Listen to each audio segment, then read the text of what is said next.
Retour à Souston où Dominique Larrier a laissé sa casquette de pédagogue pour revêtir son costume de sauteur et régaler avec sa quadrilla le public venu l'applaudir lors de la course landaise du centenaire des arènes. La course landaise, comme son nom l'indique, est essentiellement pratiquée dans les Landes et dans le Gers.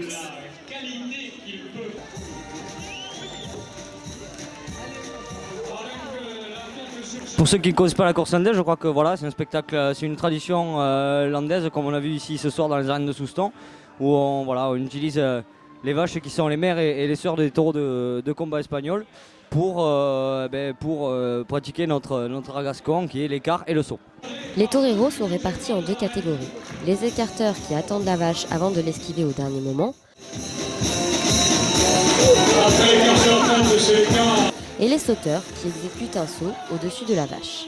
Alors c'est deux choses bien différentes, mais ça s'est déjà vu que ça s'est très rarement vu qu'un écarteur devienne sauteur, mais qu'un sauteur devienne écarteur, oui ça s'est vu, mais on peut être polyvalent. Après voilà, pour le saut il faut vraiment avoir une base de gymnaste, etc. pour pouvoir réaliser les figures qu'on réalise en course. Je suis gymnaste depuis que j'ai 6 ans et ça fait 14 ans que je suis en course landaise maintenant, non mais oui, j'ai une base de gymnaste avant d'être sauteur.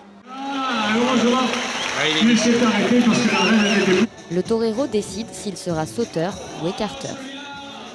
Il s'engage pour être écarteur ou pour être sauteur. Donc voilà, après chacun choisit la discipline qu'il veut pratiquer en course landaise. L'âge légal pour commencer la course landaise, c'est 16 ans.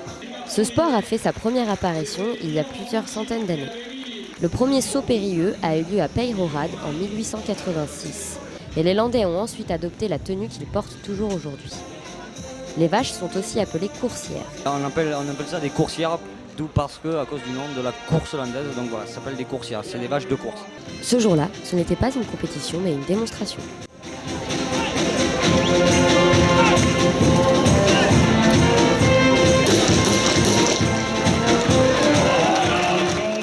D'habitude, donc ça se passe, c'est des courses dites de challenge où on rentre en compte tout un pointage de l'écart et sur certains points.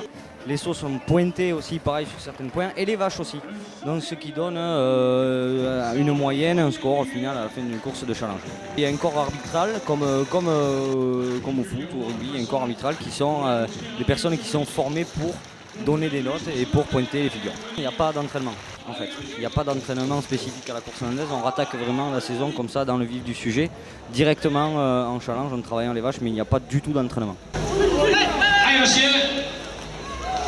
Avec un super coup de ficelle.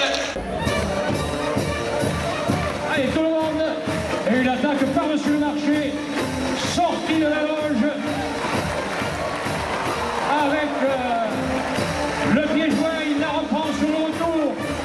Une série montée-descendre. Ah, ça, c'est du grand art.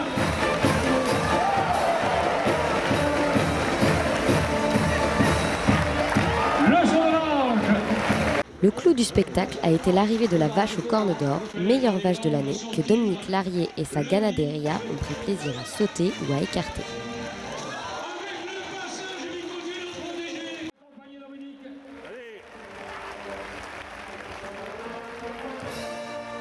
Pour ce qui va être l'exploit de la soirée.